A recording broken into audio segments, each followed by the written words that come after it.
LDF സ്ഥാനാർത്ഥികൾ ഇതിനോടകം പ്രചാരണം ആരംഭിച്ചു കഴിഞ്ഞിരിക്കുന്നു. വടകര ലോക്സഭാ മണ്ഡലത്തിൽ TP ചന്ദ്രശേഖരൻ വധം രാഷ്ട്രീയ ആയുധമാക്കുകയാണ് UDF. തെരഞ്ഞെടുപ്പ് ചർച്ചയിൽ ഒന്നാം സ്ഥാനം TP വധത്തിനെന്ന് K മുരളീധരൻ MP പ്രതികരിച്ചപ്പോൾ മണ്ഡലത്തിൽ വികസനമാണ് പ്രധാനമെന്ന് LDF സ്ഥാനാർത്ഥി KK ശൈലജ തിരിച്ചടിച്ചു.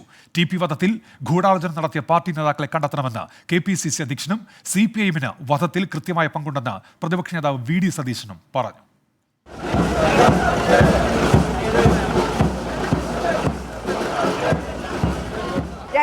2009 ലോക്സഭാ തിരഞ്ഞെടുപ്പ് മുതലാണ് വടകര ലോക്സഭാ മണ്ഡലം CPM-ന് നഷ്ടമായത്. അത് തിരിച്ചുപിടിക്കാൻ KK ശൈലജ എത്തിയപ്പോൾ വികസനം തന്നെയാണ് LDF-ന്റെ പ്രധാന പ്രചാരണ വിഷയം.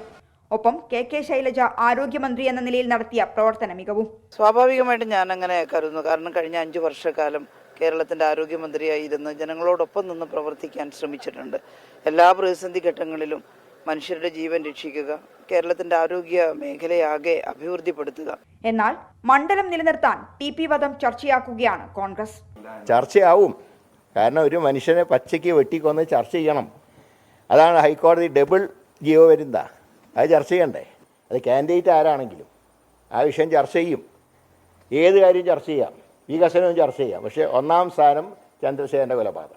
TP വധത്തിൽ ഗൂഢാലോചന നടത്തിയ CPM നേതാക്കളെ കണ്ടെത്തണമെന്നും കേസിൽ നീതി കിട്ടും വരെ പോരാടുമെന്നും K സുധാകരൻ. നേരിട്ട് പങ്കെടുത്തവരും അതിൽ നേരിട്ട് പങ്കുള്ളവരും ശിക്ഷിക്കപ്പെട്ടെങ്കിലും ഗൂഢാലോചന നടത്തിയവർ ഇപ്പോഴും നിയമത്തിന് പുറത്താണ്.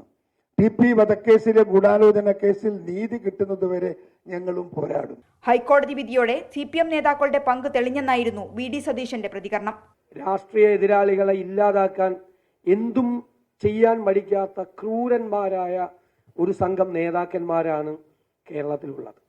അവരാണ് കേരളത്തിൽ അധികാരത്തിലിരിക്കുന്നത് എന്നത് കേരളത്തെ വീണ്ടും നമ്മൾ ഭയപ്പെടുത്തുന്ന ഒരു കാര്യമാണ്. വടകര MLA KK രമ കൂടി പ്രചാരണത്തിനിറങ്ങുമ്പോൾ TP വധം മണ്ഡലത്തിൽ രാഷ്ട്രീയ ചലനങ്ങൾ ഉണ്ടാക്കുമെന്നാണ് UDF കണക്കുകൂട്ടൽ. 24 കോഴിക്കോട്.